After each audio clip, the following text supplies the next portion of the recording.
Hey guys, it's Fletch. Welcome back to Fletch Does It. Hey guys, I got done watching these latest info dumps, so to speak, on the whole Paul Pelosi situation where the alleged assailant broke into the house of Paul Pelosi.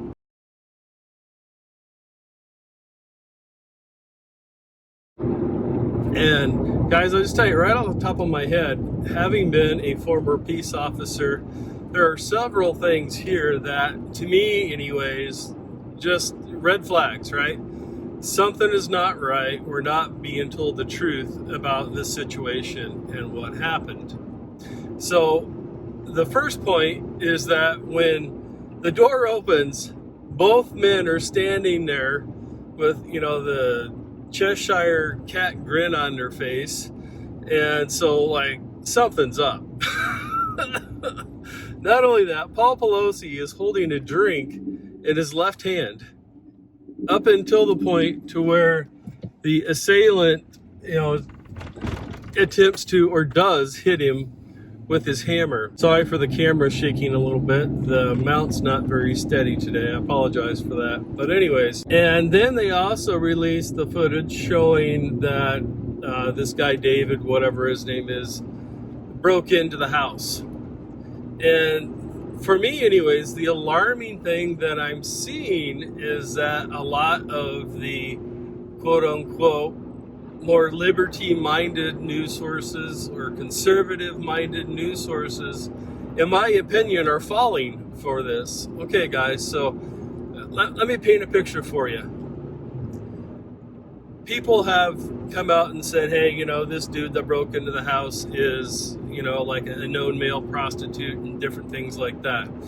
And that may or may not be true. We don't know that for a fact, but we do know that people are stating as much.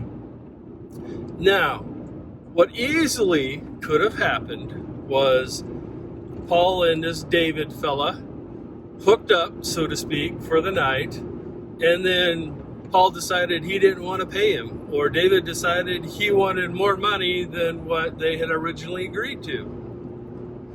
So they end up in an argument, and Paul throws him out of his house, at the risk of Paul calling the cops. So at that point, David would have left. Well, it seems to me anyways, it's not such a hard stretch to imagine that David went home, got his bags, because he was going to, quote unquote, get his pound of flesh out of Paul one way or another.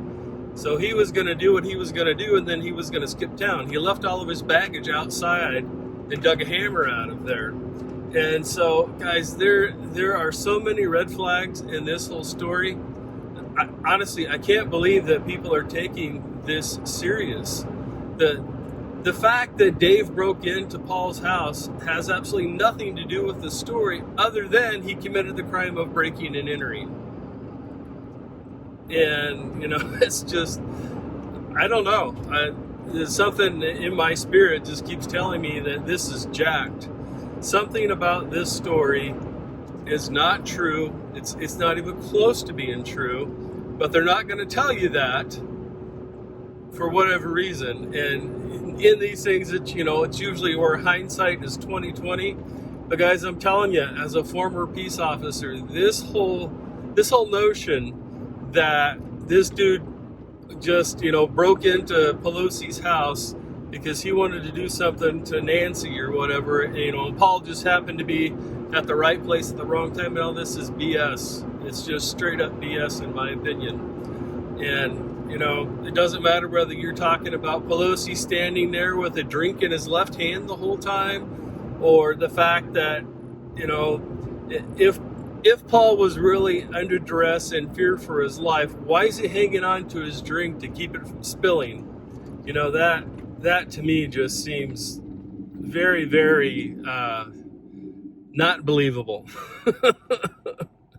So I would encourage you guys to do some research on it. Don't just accept what the mainstream media is telling you as the gospel simply because it's coming from the mainstream media. Question it, follow up on it, see if there's any truth to it, and look at it with a critical eye and be intellectually honest with yourself over whether the story, so to speak, the cover story that the legacy media released to the public is truthful or not. And if it's not truthful, why is that? Until next time, we'll see you then.